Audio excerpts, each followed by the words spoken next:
Hello, welcome back to Slay the Spire. Feels really weird to say that. Like that just feels weird. I'm sure I'll get used to it. But yeah, welcome back. We're back. First episode, I would label a huge success for my own standards. Extremely cool. Oh god. Sorry, I hit a key on my keyboard because I was dusting it off while I'm talking here and doing the intro stuff. The first episode has not gone up yet. I have a little extra time because my internet's been spotty, so I had to cancel the stream. Figured I may as well sneak in an extra recording of Slay the Spire, get me ahead of schedule overall before I finally set the series to go live.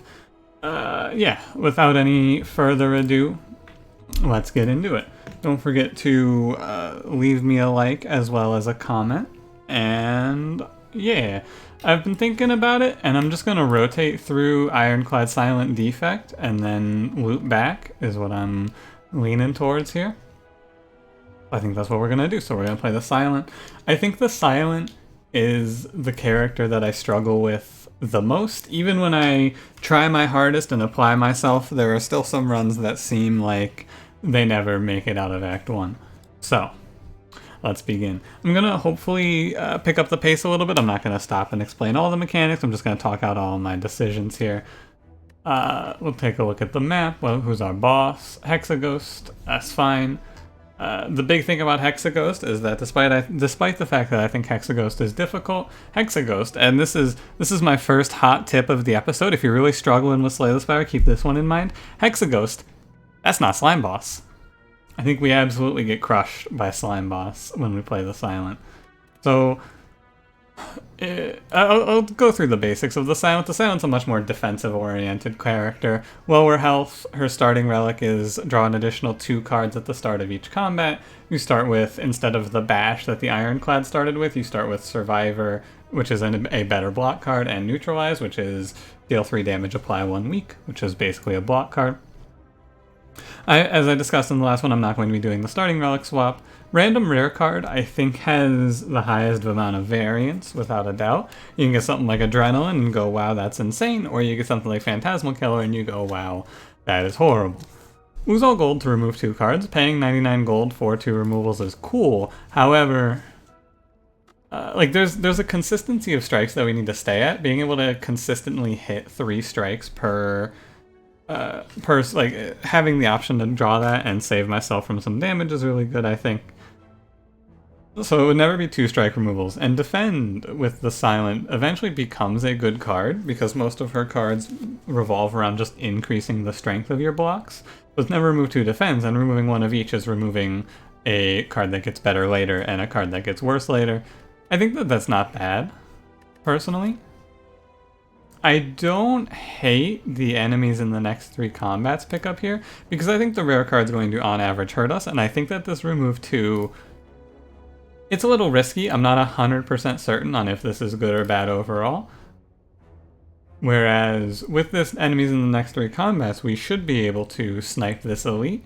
If we're really lucky, we can snipe the flame elite as well. I think that that's going to be the play. And yeah, we just hope for only 1 combat in these 3 question marks, or ideally 0. And let's get into it. So for the next 3 combats, we just kill enemies instantly. I will discuss each of the cards as we see them, as I did last time, and then as we see repeats, I'll stop discussing them. Flechettes deal 4 damage for each skill in your hand. In this early game section, when we don't have any card draw, this card is, in its best case, 1 energy, 16 damage. That's good. However, really hard to see this being 1 energy, 16 damage. This is most likely going to be 8 to 12 damage for 1 energy, which is fine. However, with that variance of sometimes it being 0 damage, I think that this card is, while it is an up, it's not a great attack in my opinion. Finisher, at this point, with no shivs, no synergies, this card is just going to end up being 12 damage. For the most part, 1 energy for 12 damage is cool, but to get that 12 damage, we gotta spend the rest of our energy on attacks, which I am not the biggest fan of. More of a card that I would add in later when we have something to synergize with it. Leading us to our choice, which is all-out attack. 10 damage in the AoE is great. The discard 1 card at random is a little scary. However, we just play it at the end of our turn after we played the other important cards, and it's fine, in my opinion. Now, we have no way to get this health back other than resting. I will still pay this health for money here because we have a shop in the next step, and having 190 gold going into this shop can be a very defining thing, for sure. Kind of, you know, I'm going kind of fast here. Let me deep breath and let's slow down a little bit. I don't like the pace that we're going at here. I think I'm progressing and talking faster than I feel like I need to. We can slow it down and even out our pace a little bit. In this shop, there are... I don't discuss the colorless cards, by the way, because I almost never think it's right to buy a colorless card. Master of Strategy is one of the exceptions, however. It's very expensive, but this is a really, really good card. Dramatic Entrance is awful, in my opinion. I think that this card is... it's not good. So, Well-Laid Plans, great. Being able to retain a card is really, really good. I think it's hard to see a world where this card is not great for us. Prepared is bad. If you've watched a lot of Monster Train, this is probably one of my favorite things to talk about. Prepared in this game versus Offering Token in Monster Train is really, really interesting. Because of the way that Monster Train works, where you start the game with like 17 cards that are really bad, right? 4 Train Stewards, your 10 starters, and then on average one of the cards that you start with is going to be bad, so roughly 17. Counting those two, actually it's like 19 because you count the deadweights as well. Like, a majority of your deck in Monster Train are cards that you don't want to play. However, in Slay the Spire, in our early game here in particular, playing Defend or playing Strike is always going to be valuable, right? It's never going to be wrong to be hitting the enemies or blocking for an amount of damage. Which means that Prepared is just going to let us see one more card, yes, but it's going to end up ultimately reducing our options unless we have discard synergies. Because there's not as many things that I want to discard. All of these cards have good merit to be played on our turn, depending on the circumstances. Which is why, in this game, I think that Prepared is almost never worth picking up. That's not true, but like as a first take, I think it's bad. You can end up picking it up if you have some sort of discard synergy you're trying to build towards discard. However, I find that usually this card is just a waste of a slot, and as a result I tend to skip it. Sorry about that weird flash, by the way. There was an update a little while ago with Slay the Spire, and ever since then I've just been getting these weird flashes in the game whenever I'm recording it or streaming it. I don't know what they are, but they just occasionally happen. Let's move on. Backstab's okay, but I think that we're not going to move towards something like Backstab. I'm going to pick up Bouncing Flask here, because Poison, I think, is probably the most consistent way to get us through this act, especially Hexaghost. I think Poison is very good for. I'm going to grab this. And then the last card to talk about here is Predator. Predator's a great card. 2 energy, big attack. Nice to get us through some of the scary early elites. However, with the path that we're on here, we're probably going to get this elite for free. And I'm probably not going to fight another elite. In the Act 2, I think that Predator is going to fall off a bit, so I'm going to not grab it. Instead, I'm going to grab Well-Laid Plans. If I weren't buying Well-Laid Plans, I would probably buy Predator, but I think that I can greed and pick up the Well-Laid Plans here. And then in place of Predator, I'm going to buy a good potion for an elite. I'm going to grab Fire Potion, and I think that that was a very successful shop. I actually kind of like trying the heal here. We're not getting full efficiency for it though, so I'll just take the max HP. If I was much lower on health, I think I'd just take that heal. Oh, Bag of Marbles. If only I had taken the Backstab. I will upgrade the Bouncing Flask here. I think that despite not seeing not seeing the early game combats here, we are relatively strong at this point in the game, and we can just crush through an otherwise very scary combat. Ninja Scroll. So this is really good. There's one situation where taking Ninja Scroll is wrong, and it's if we see Bag of Preparation, which is draw 2 extra cards at the start of your turn. Ninja Scroll completely invalidates Bag of Preparation, because as the Silent in particular, because what ends up happening is normally you draw 5 cards per turn. With the ring you draw 7. This puts you at 10, and then the Bag of Prep tries to draw you 2 more cards, and they just don't happen, and it's just a waste of all of our time.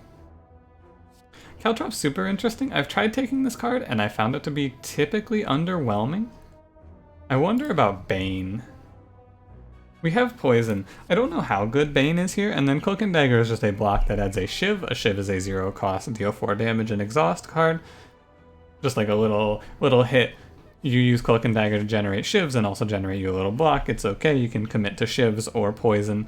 I'm not really going to go towards Shivs, and I don't think I picked this card for the block. Caltrops I find to be a card that's either really good or worthless, and I think on this run it's going to be pretty bad. Like, I don't really want to be paying the 1 energy for it. I'm gonna try Bane. I still don't know how Bane is. Wow. Strike Dummy's fine. Cards containing strike deal 3 additional damage. What a really solid path here.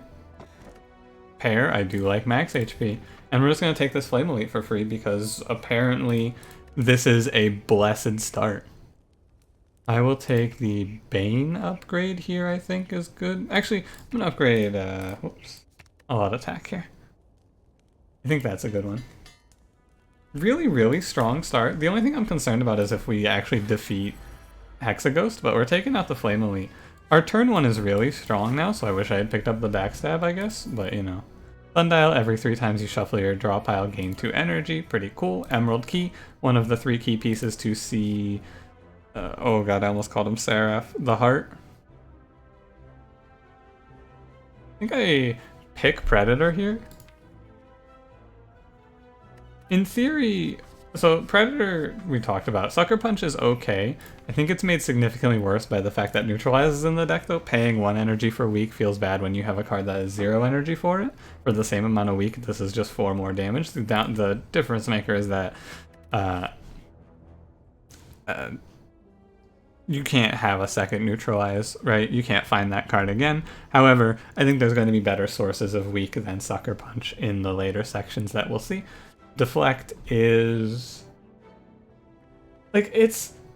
in theory, I feel like Deflect is supposed to be really good. Right? Because you scale up your block. Even if you play 1 Dexterity card, 1 card to increase your block, this card becomes really valuable, right? I don't know. I do have a 2-coster. I'm going to try taking Deflect here. And I'm going to toss this Vulnerability Potion for a second Fire Potion here. Go ahead and upgrade again. Upgrading Neutralize or Wildlight Plan seems good here. Retain 2 cards seems solid to me. And let's move. We still are in the easy combats here, I believe, because we haven't fought enemies from the... We only fought elites. Elites don't count towards your easy combat pool usage. And we fight the Louses, which is a pretty easy combat. This guy's at 27. This is 18, and this is 13. That's 31. So if I triple Shiv and strike this guy, he's dead. This front Louse dies here. And then just proc his armor, and then Deflect saves me the... I mean, it does nothing here, but, you know. I can pretend it did something. Solid combat, of course. The easy pool combats are going to be very easy at this point in the game. Escape Plan... pretty good, right? I think that Escape Plan's a card that there's no reason not to take. It's neutral with a potential upside. The only problem with it is there are certain combats where it's not neutral. Combats where enemies want you to play cards like Time Eater and, ironically, the Heart. However, talking in Act 1 about a card that is good for the next, like, 50 floors and then becomes bad at the Heart feels like a waste to me because, for the most part, this run should not be making it to the Heart. I usually die. If Escape Plan is the card that kills me on the Heart, we have a really good problem to solve, which is, oh, apparently my plan on the Heart needs to be better. I am excited if we're trying to solve that problem. Dagger Throw, unlike Prepared, I think Dagger Throw is pretty good because Dagger Throw is a card that you want to play, so dealing 9 damage is pretty worth.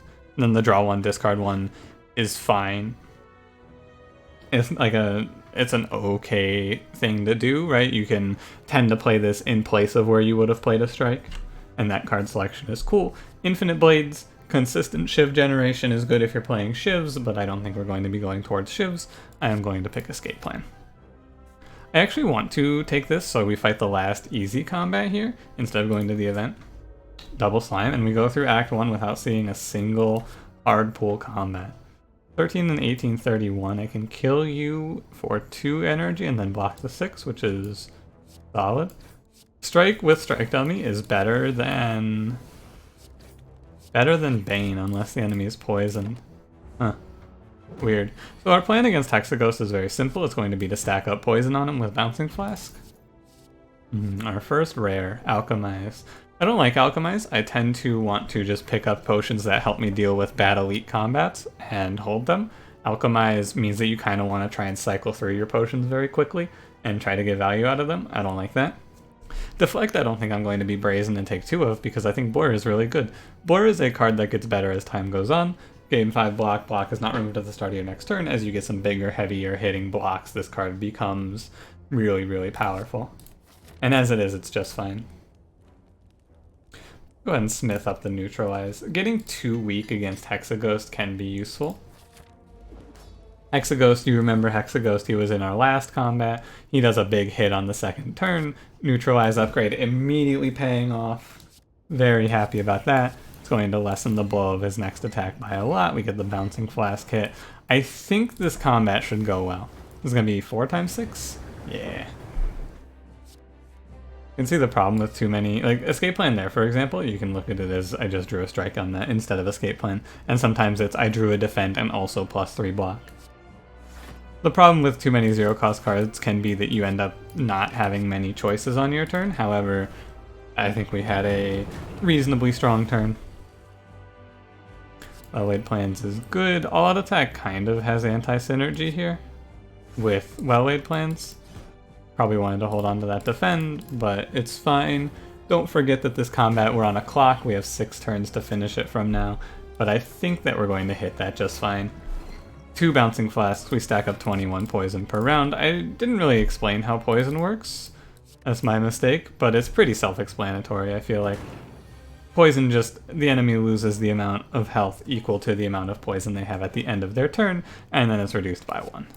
I don't know how much of this I need to explain. I don't necessarily know. I'm trying to be as explanatory as I would be if this were my first time with the game, where I'm like learning it alongside you. However, this is not my first run of Slay the Spire. This is like my 100,000th run of Slay the Spire or something like that. That's probably, 100,000 is probably maybe a little high of an estimate. It's hard to say. I actually hit a skill there? That's crazy. With 4 of my skills in hand, I hit a skill there. How about it? Yeah, if I miss explaining something, I am sorry. It is hard for me to remember everything. However, it's fun to try and learn. And this was a really, really good combat. Really, really solid. We kill him. Perfectly timed. I could not ask for it to go much better. I kind of want to hold on to both of these fire potions. Fire in a bottle is very valuable, though, as we saw in the last one. Alchemize, we just talked about. Tools of the Trade... So Tools of the Trade is like, I don't necessarily like, so I talked about prepared and I talked about how the draw 1 discard 1 feature is bad, and I think it's bad, but I'm starting to wonder if I should rethink that. It's kind of like a card that does nothing, I guess, and doing nothing with a card choice feels bad to me, I guess. But maybe I should try taking prepared and just using it, right? Because Tools of the Trade is okay. That's where I'm going with this. Tools of the Trade is a card that is fine, right? You get to choose, every turn you get to see 6 of your cards and then choose 5 of those 6, right? The big thing about Tools of the Trade is it enables you to take anything that really synergizes with discard.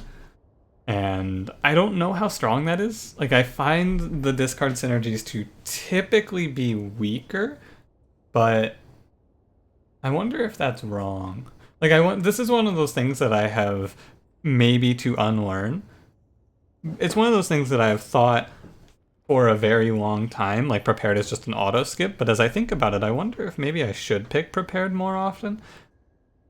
Obviously, I shouldn't have bought it from the shop, I don't think. Like, it's not a card that I'm going to be spending money on, but maybe I need to be valuing that effect a little higher. I don't know. I will try it out, perhaps. But Tools of the Trade, I don't necessarily like or dislike it, right? The thing about it is, Unlike Prepared, where you draw it and on the turn you draw it, you get to use the effect, Tools of the Trade has a lead time, right? So it's effectively a do nothing card on the turn you draw it, and then the next turn you get to see 6 of 5, or 6 cards instead of 5, then the turn after that, and the turn after that. Someone did the math for this recently, and for a different card, or maybe it was Tools of the Trade, and they pointed out that Tools of the Trade require, like, it takes 3 turns for it to be draw positive, because it's like -1 draw on the turn you draw it, then it's +1, which puts us at 0, and then on the third turn you draw 1 extra card and get to see an extra card. I think that when you think about it in that, from that perspective, the only thing I would take Tools of the Trade for is to be able to activate that kite, the silent boss relic that gives you energy the first time you discard a card each turn, because then it effectively becomes draw 6, discard 1, and go up to 4 energy, which is really strong. However, without that being guaranteed to me, it's like you have to leap on one or the other, and I don't really like leaping on Tools of the Trade, and as a result I don't like leaping on the kite either. Brings us to our third choice here, which is Nightmare. Nightmare, a card that I used to meme on and think was really bad. It's really powerful. Nightmare is really, really powerful. Choose a card and then add 3 copies of it into your hand the next turn. So what it is it, like, you do nothing for a turn, and then you have a really powerful next turn, and you add 3 copies of a card into your deck's ecosystem for the rest of the combat. On longer combats, that's a little more impactful. However, like, typically it's like, oh, well, how do you draw your strongest card with it? It's typically pretty hard, but with a Well-Laid Plans Plus, you can hold Nightmare as well as whatever card you want to duplicate until the enemy gives you an opening and fire it off, right? I think we're going to do that. The big downside of it right now is I don't have a great card to Nightmare. However, if we see Catalyst, it's really good. If we see, like, Dexterity, it's really good. If we see one of the Apparition cards, it's very good. I'm going to go ahead and give Nightmare a shot here. Boss Relic, here's the kite I was talking about. First time you discard a card each turn, gain 1 energy. Pretty cool. Not going to be taking that here. Calling Bell, obtain a unique curse and 3 relics, and Runic Pyramid. At the end of your turn, you no longer discard your hand. So Runic Pyramid negates Well-Laid Plans. Card becomes absolutely useless. And Runic Pyramid increases the value of the option of discard. Makes things like Prepared and Dagger Throw significantly better. You can remove cards like Wounds from your hand, like status effects from your hands that otherwise would not discard and would just take up a space in your hand. Runic Pyramid is very strong. The thing about it is, I'm bad. Like, I'm very bad at using Runic Pyramid. I'm going to try it, because Runic Pyramid, especially with Nightmare, can get kind of crazy. You can, so, oh, this is a really weird looking act, huh? Look at this map.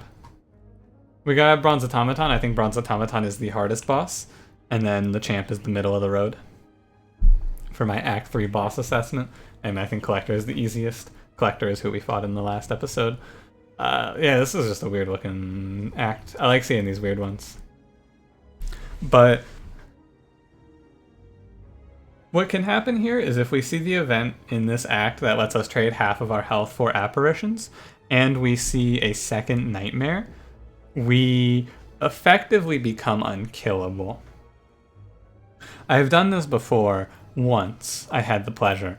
And the way that it works is you Nightmare to give yourself infinity nightmares, so you put 3 more nightmares in your hand, and then the next turn you Nightmare an apparition, and then the turn after that you Nightmare. You'll have 4 in hand after that, then you Nightmare apparition. And effectively what happens is you just stack up infinite intangibility, and all you have to do is be able to put up like 1 or 2 block per turn.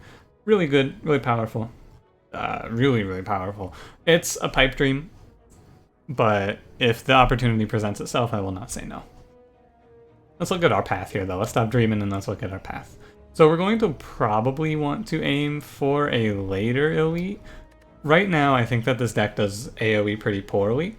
All-out attack is our only real source of AoE.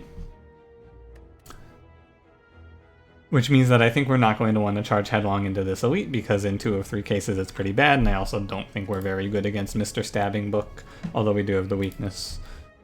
I think that the path is probably going to be through these 4 events into this fire, and then we'll aim for this elite. I think that's going to be our best path. Whoops, and then I clicked the wrong spot on the map. That is...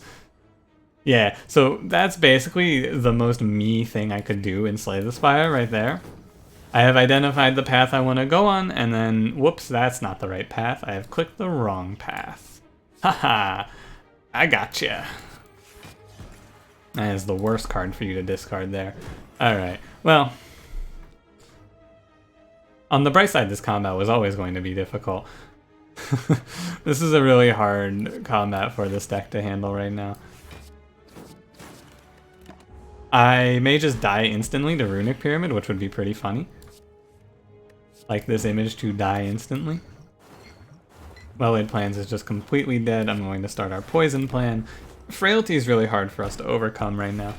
And we can't play around with our health very much. Our health is just kind of doomed, right? We're just going to put up a bunch of block and then let him poison himself to death. But we don't get that health back. We take health damage, it's there forever. We win this. We take a big chunk. It's not a great sign.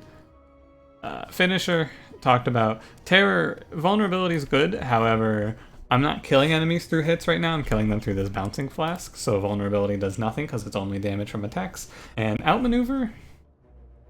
Normally I would instantly dismiss outmaneuver. However, with this Runic Pyramid, I am kind of struggling. And outmaneuver might be a good pickup just to try and get more cards out of my hand. The thing is, you know me. You don't know me. This is only episode 2. You know me is the line I would lead into on stream. I do not like do-nothing cards. I don't like cards that, like, this is essentially 1 energy, do nothing this turn. I like to have cards that I feel like are having a strong effect, right? And, you know, when a card is a do-nothing card, it has to be a really, really strong do-nothing. Or like it has to have a very strong payoff. And I think Nightmare is an example of a card that has a very strong payoff in the correct circumstances. 3 copies of a card can get very out of control very quickly. Outmaneuver, on the other hand, a little bit less so. I think that it's going to be underwhelming overall. I'm going to give that one a skip. And we're going to now suffer through 3 combats because of my sins. So overwhelming. So many choices. I'm gonna always play these shivs first, and I think I am just gonna drop the all-out attack and see what it hits. Strike is fine, we kill here, and then we go ahead and discard the Bane. Bane, overall, super underwhelming. Hard for me to tell if that's because Bane is not a great card, or if it's because of Ninja Scroll Strike Dummy just overwhelming it in terms of value in the area that Bane is supposed to generate value. Bane is supposed to be a card that gives us some upfront damage in an otherwise long-term scaling deck. However, we had one of the easiest Act 1s I've seen in a very long time. Like, it's been a while since I've seen an Act 1 go that unbelievably smoothly for me, I gotta say. Terror talked about. Bane I'm talking about right now. It's underperforming. Dagger Spray, 4 damage to all enemies twice. It's AoE. I think I might try taking this here. I think if our deck is lacking something, it's AoE. However, dealing 8 damage to 3 enemies does not feel like it's going to change the outcome of many of these combats. I wonder. I'll give it a shot. I'll give Dagger Spray a shot here. And here we go into the hard pool fight. The hard pool fights, some people call the harder fights, like, harder than some of the elites in this act. That's mostly just because of things like Snake Plant and giving you, like, Snake Plant and then having a bad draw against Snake Plant, particularly. And a bad attack order. Snake Plant's very scary. I will give that up to Snake Plant. Snake Plant terrifies me. I lie awake at night screaming. Screaming? It'd be kind of hard to sleep if I was screaming, I'll be honest with you. 12 plus 6 is 18. I cannot kill you this turn, Snake Plant. As a result, Snake Plant's pattern, by the way, is 2 attacks and then a debuff. Cycling through that, I think at random. Not at random, but like where he starts is random. So he started with the debuff this combat. In another combat, he may start on the first attack, he may start on the second attack of the cycle. 6 block, I think it's better to Bouncing Flask since I know that he's going to hit me again next turn. He's going to hit me for 24 again. By playing Bouncing Flask here, I should open myself up to a line where I kill Snake Plant this turn. Yeah, I'm just going to throw the Fire Potion at him. And I think that that's fine. I definitely, like, I suffered a lot for my mistake there. That was a rough first 3 rooms. That should have been much simpler and much better. Bouncing Flask, I think, gets worse in multiples. I don't think there's a great reason to take a second one of this card. Finisher for the, 100th time, no. Although, there's a great case to be made for Finisher on a turn 1. However, if I don't draw it turn 1, this card is very bad. Heel Hook, if we had more applications of Weak, this card might have merit. However, this is just deal 5 damage for 1 energy, which is worse than Strike. I'll take the shop. Well, we can pretend I went this way to go to this shop. Oh, footwork. This is, of course, excellent. I don't hate Deadly Poison here. I think we are going to need a little more poison planning in the deck. Blur, also not the worst. Bane, I think, is not good. Masterful Stab is a card that I have had be good. However, it's not. I'll just tell you, it isn't. I've had my crazy situations where this card goes out of control. However, it is not good on average. Bandage Up is a card that I wonder about. Healing for 4 HP every combat is kind of cool. I don't actually know if this card is good or not. I go back and forth on it a lot. Is it worth paying 107 gold for this? I think it isn't, because I think we need to start removing strikes because of Runic Pyramid, so I'm going to work on that instead. And I think I'm going to try taking Deadly Poison here. Duplication Potion is very powerful as well. Could send the Swift Potion away. Swift Potion's really hard to use in this deck also, because of Runic Pyramid. I'm gonna do this instead of buying Deadly Poison. Yeah, no. Curses are really, really, really bad for us. Particularly Rise, because they don't discard because of Runic Pyramid. They just sit in our hand and become problematic. Now with the potion, I do kind of want to charge headlong into this elite with these 2 potions here. I'm gonna do it. I feel the power coursing through my veins. Alright, we start with a Dagger Spray. This does a lot. We're always going to end up neutralizing here. We're going to shiv these 2 gremlins away. You're hitting me for 12. Next turn you have to summon more. An interesting thing is maybe I was supposed to leave one of those gremlins alive, so there was a chance that she buffed him. Then we buy ourselves an extra turn, perhaps? I don't know. Also a misplay because I didn't play Footwork first, so I missed 2 block on a turn where I wasn't getting attacked. Yeah, so now we start to see the problems here. You summon two Mad Gremlins. How am I going to counteract 2 Mad Gremlins? The answer is I don't. Yeah, I don't. Can do 28 to Gremlin Leader. What are we drawing into? Nightmare Deflect. It's all out attack. The armor she gives is very high, though. She gives a lot of armor. And she's going to hit me. This is going to be a tough next turn. I'm going to open up space in the hand, and we're going to duplicate a defensive card, most likely. Yeah, this is a lot of damage. Just look at this. We got 2 dexterity out, and Deflect is doing well. 33 plus 22 is 55? Ugh. And she gives them 10 armor also. And I'm gonna have to use this duplication potion on a defend. This is a really rough summon for this deck though. Summoning double Mad Gremlin with 24 and 25 health is really hard to handle for me. So, you know, it is just tough. It happens. I rolled the dice and the dice said, "Don't roll me, bitch." we have a chance that this guy doesn't hit me this turn. Or there's a chance that Gremlin Leader doesn't hit me this turn, I should say. If Gremlin Leader hits me, I think we die. I think she kills me through the fairy in a bottle. And this path was a mistake. Yes, it was a mistake to come here. Very easy to see that now, however. So this brings me back at 30%. 30% of 81 is 24, which means that I will die exactly. Yeah, I'll die exactly to Gremlin Leader. So I have to kill this and block 12 to survive this. I don't think that's possible. I guess if Bouncing Flask hits perfectly, if I get all 4 Bouncing Flask hits on this Gremlin, we can survive it. That is actually unbelievable.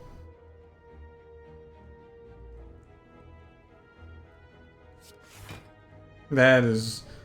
I don't know what else to tell you other than that is unbelievable. That's not supposed to happen.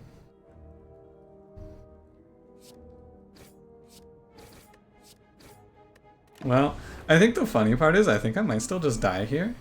Which is really... No, I live. That... I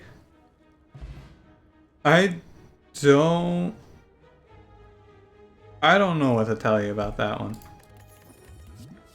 That is just truly unbelievable.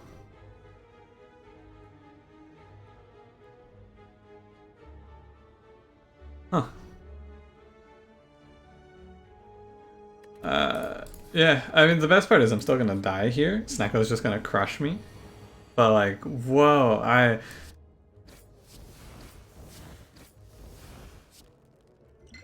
Oh, I can counteract Snecko's effect here. No thank you, Snecko. I should be dead. I should be dead like 10 times over on this run. The luck here is out of control. It's truly unbelievable. It's all I can say. The way that Act 1 played out was... This run is spectacular. That's all I can tell you. Truly, this run is unbelievable. And I just keep saying it's unbelievable, but I don't know what else to say. It's unbelievable. The perfect potion to defeat Snecko so I don't get hit. Crippling Cloud upgraded. I didn't even... I've broken down. I didn't even talk about all of the different choices there and how it's just... I'm in shock. I am truly in shock. Eternal Feather for every 5 cards in your deck. Heal 3 when you enter the rest sites, which is worth a lot right now. It's 12 health every rest site, which is pretty solid. Alright. I think that Shelled Parasite and Shroom Rat are here to finally put me in my place. Put me away, buddies. So it's all about killing Shroom Rat on a good turn. And I think that next turn is going to be our good turn to kill Shroom Rat, so we're going to set up towards that. I'm going to go ahead and blur. Let me save 7. I just truly can't believe it. I know I keep saying it, but like it's not supposed to be this way. I am supposed to be dead like 10 times over on this run. The super strong start. I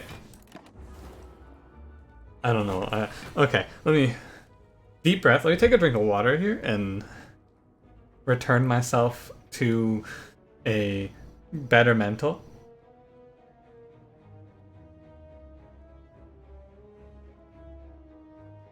Okay. That's a little bit better.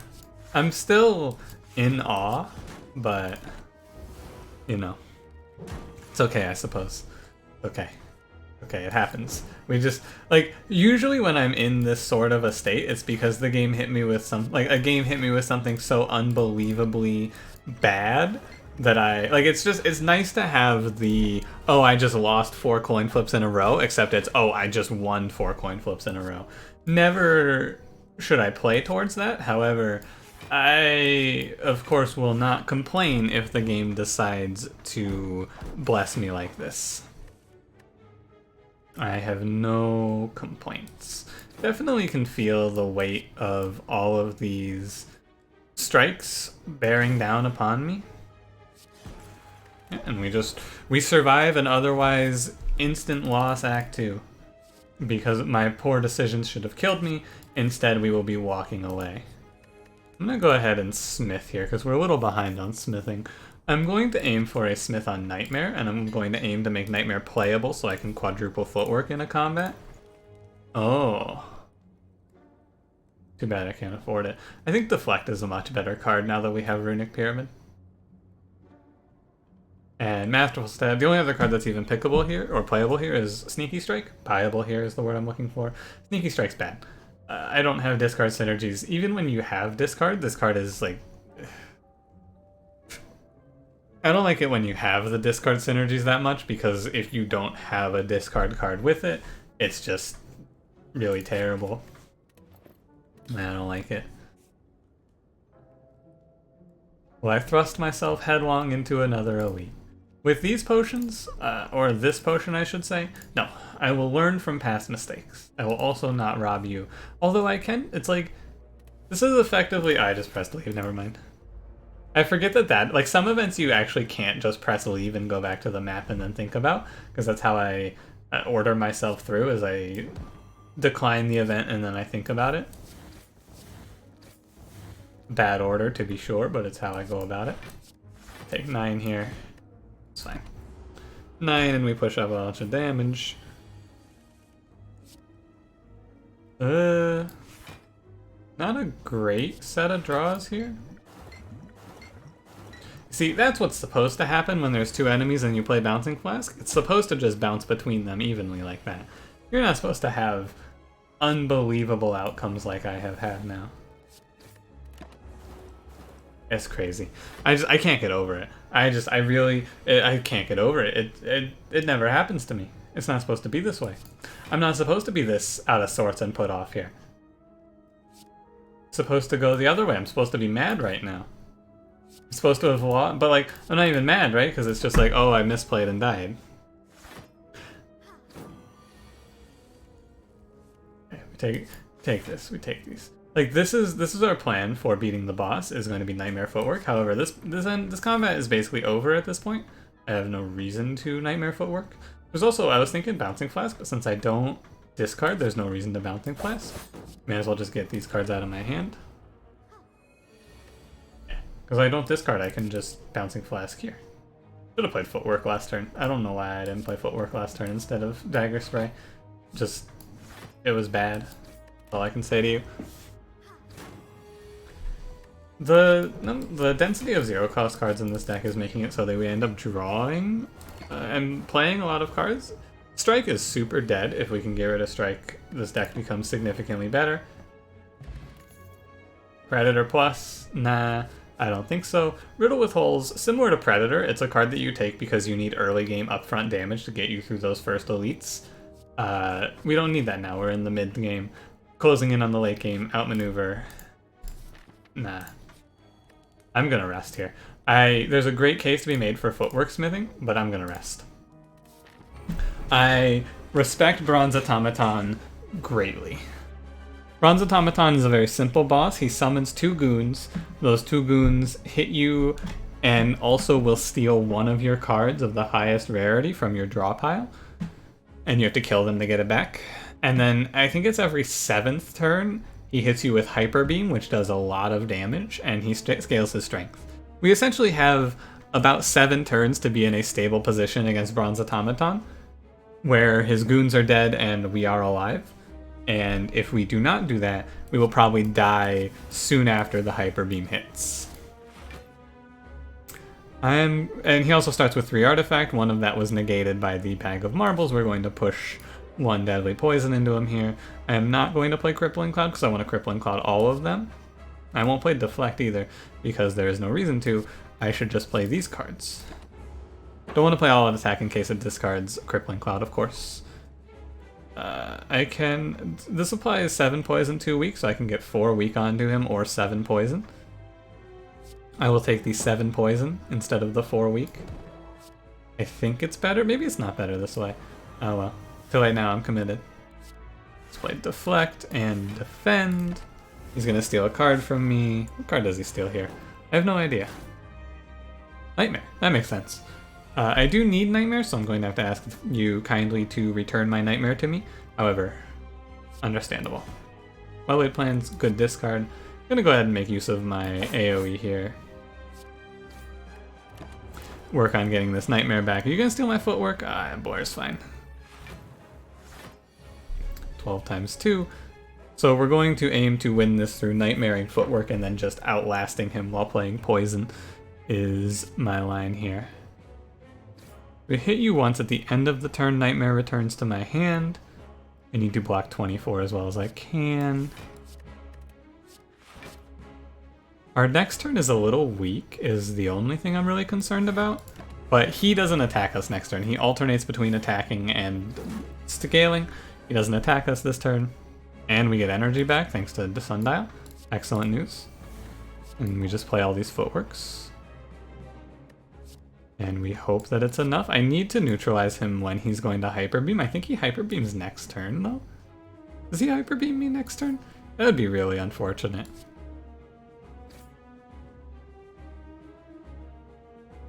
Yeah, that would be... It's really rough if he hits Hyper Beam next turn. I think he does, too. I think I might just die here.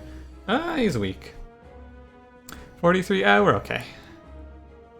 We set up a little slower than I would have liked. However, I think we can now stabilize this combat by doing something like this. I'm going to utilize my liquid memories to pull back the survivor there, and we're going to block as much of this as we can. He does take 1 turn to scale now.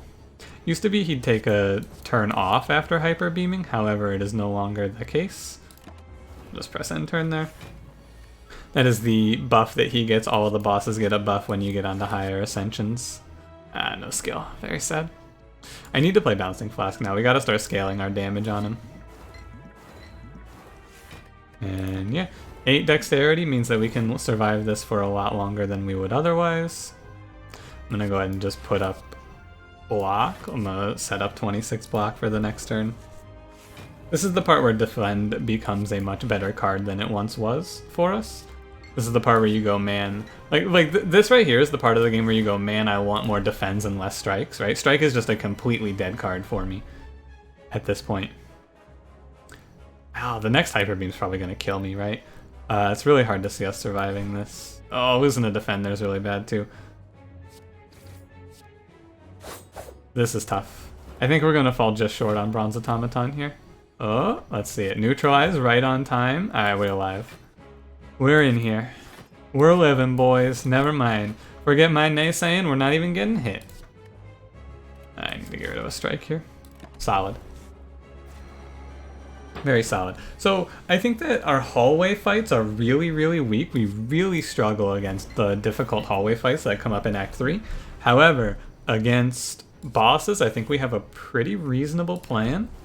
Nightmare footwork is not the worst. And we get there. Alright. All in all, like, that didn't look so bad. I could have smithed. Corpse Explosion is excellent. Wraith Form is also kinda excellent here. Oh, this is a tough one.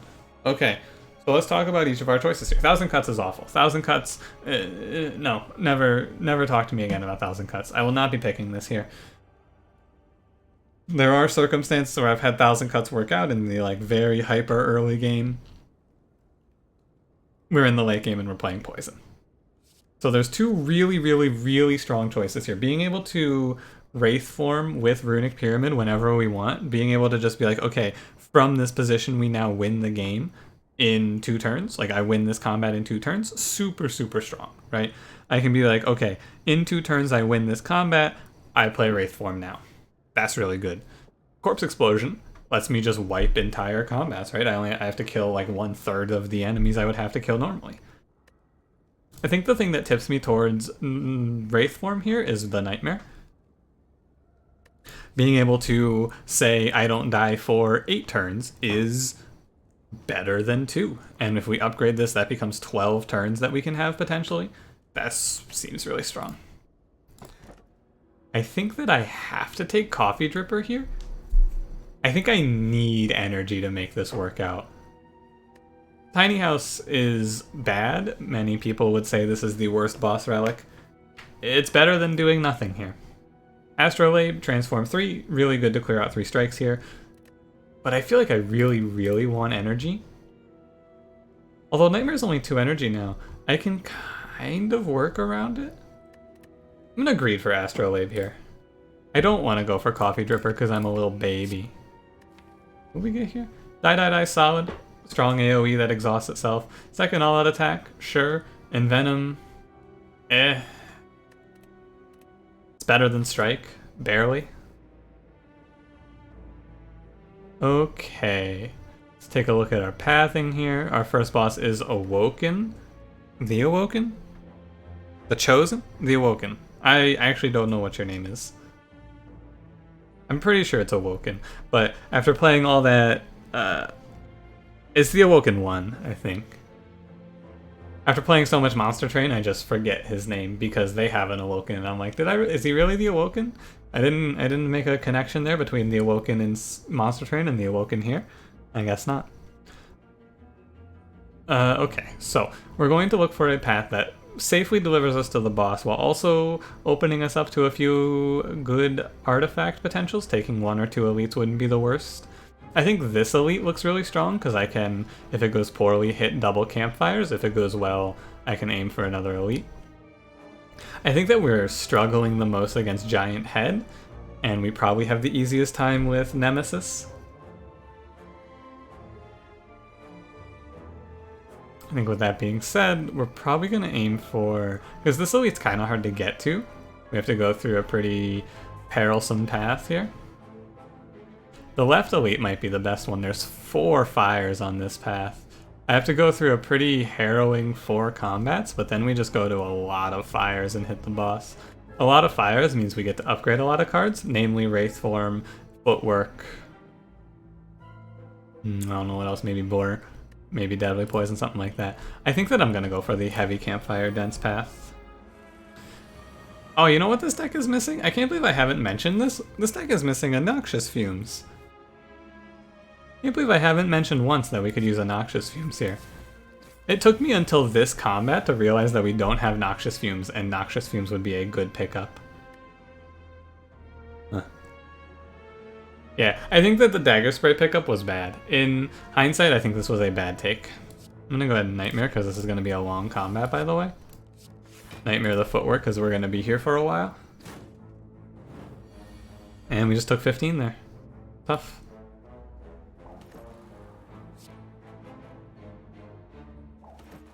God, this looks ugly. I don't like it. The Dagger Spray looks a lot worse, especially after that Astrolabe giving me 2 AoE cards. However, in hindsight, I think I would not pick it. Like with hindsight here, I think that the 1 AoE card I had was enough. The Dagger Spray, I mean, maybe it did what I wanted it to do, though. I don't actually remember if it was strong for the Gremlin gang or not. Because I basically picked it to help me with Gremlin Gang.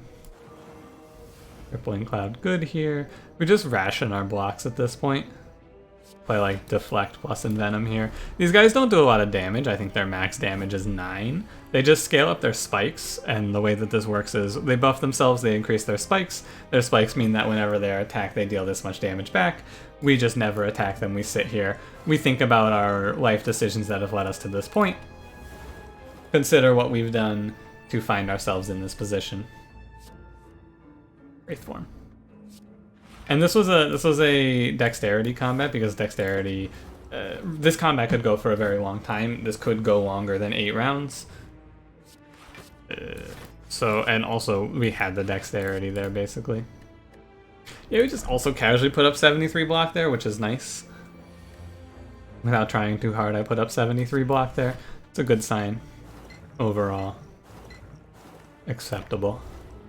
Good combat. Like, we took a 15 out the gate, but it's fine. It's not the end of the world. If we get any of the good poison supporters here, I think we crush this. That is not a good poison supporter.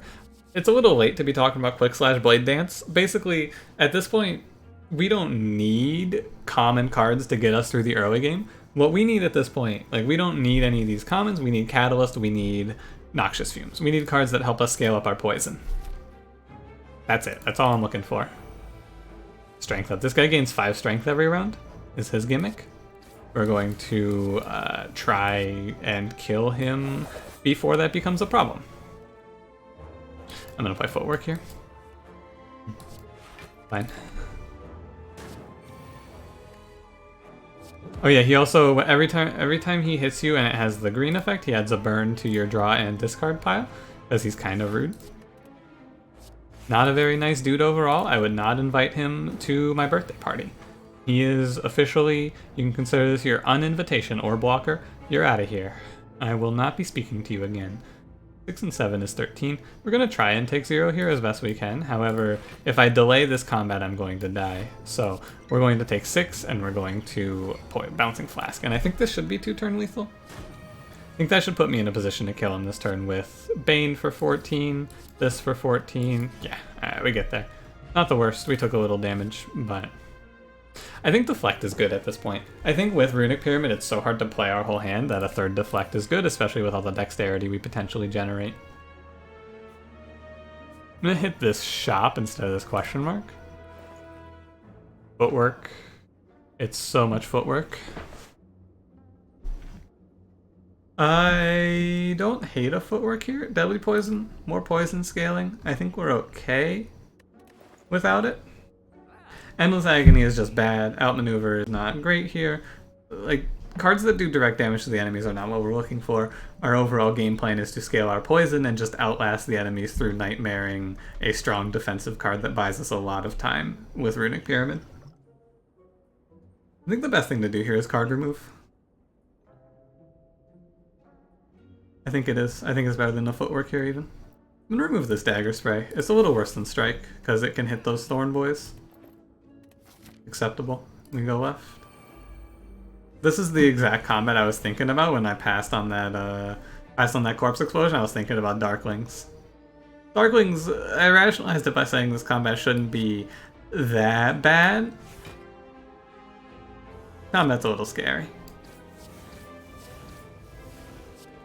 I'm a little bit concerned about our prospects here, although the Empowered All-Out attack is going to do a lot of work here. A 21 across the board is nice. We do eat a 7. We're going on a very high density healing path though. There's going to be a lot of options, a lot of places for me to regain health. Thanks to Eternal Feather, I won't even have to stop and rest. If I Deadly Poison Bane, it takes 12 off the table. This takes 13 off the table though. However, it puts me in a position where I can theoretically kill this guy next turn.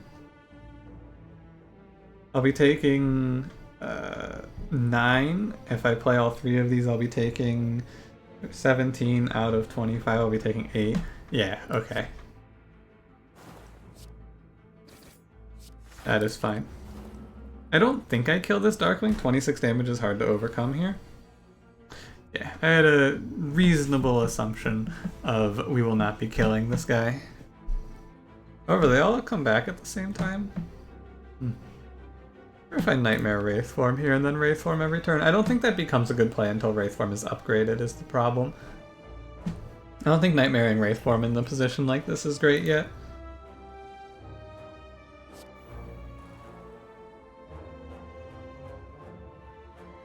Only I had 4 energy.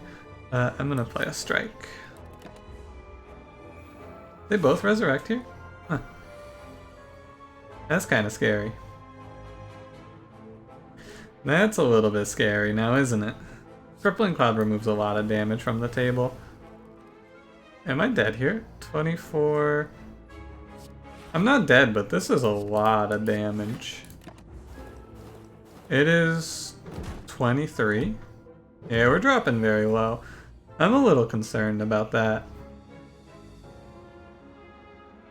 14, so I live. Barely. Corpse Explosion would have made this combat a lot smoother. Oh my god, as if to taunt me. I should have picked the corpse explosion. I'll take another one. Oh, we have to survive another combat. Oh god.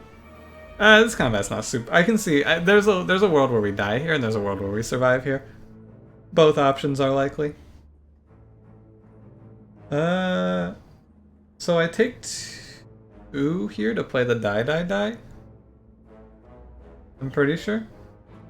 I take 2 and I play die, and that takes a lot of damage off the table here. But I also take another 9. Oh, I die if I do that. Huh. Oh, I'm dead as hell, right? I don't think there's an out here. If I can kill one of these, maybe.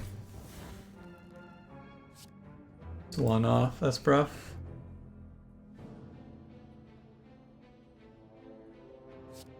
I think I'm just always dead here. That's brutal. That's how it goes. We were so close to surviving it too. How sad. Ah, man. Brutal. Yeah. Corpse Explosion would have been better than Wraith Form. Easily. It's very easy for me to say that there. Wraith Form was useless in every combat I drew it. And Corpse Explosion probably would have saved my life. However, I think that if I survive this combat and we get to this fire, Corpse Explosion becomes worse. Yeah. That was tough. I think that none of the paths here looked particularly good. There wasn't a path that... Like, the least amount of combats I could have encountered before a campsite was 4. No matter how you slice it. I think this was a really rough Act 3 for me. And we had a really, really fortunate Act 1. And, you know, the fact that we even made it to Act 3, despite my bad decisions, was really brutal. What we can take away from this is that, evaluating the power of my potions, I need to do a little better. The duplication potion was not as strong as I was expecting it to be. Yeah, the duplication potion was just not as strong as I expected it to be. That's all I can say. It was not very good for us. It did not put out the amount of damage that I needed to overpower Gremlin Gang in a timely manner, right? And I ended up having to use it to just survive. Like, I burned 2 potions there. That is the pivotal, like, you can essentially boil this entire run's win or loss down to that one moment. The decision where I went, I felt strong and ran into that elite was the one that killed me. Also, you know, picking the wrong path leading up to that and taking a bunch of free damage where I shouldn't have also did not help, right? If my Act 2 goes a little bit smoother, if I make that one decision slightly differently, I think we can make it to the bosses with this, and I think that we can see ourselves potentially coming out with a win. This deck had a lot of good things going for it. It was really, really close. Also, maybe take Coffee Dripper in hindsight instead of Astrolabe, but, you know, you see 3 really strong transforms there, and you go, oh yeah, never mind, Coffee Dripper was worse. But it's the dice roll, and Coffee Dripper would have been better on average, although I probably still would have died. So anyway, yeah, really cool. Good one. We're going to go into Defect tomorrow, most likely, or the next day, whenever the next episode goes up. I think I'm doing these every other day, like I talked about, because these episodes are very long, although this one was only an hour, mainly because I only had to spend 20 minutes in Act 1. Most of the decisions were made for me. And yeah, thanks for watching. Don't forget to leave me a like if you so desire. Subscribe if you would like to see more. I will see you in the next one. Have a good one.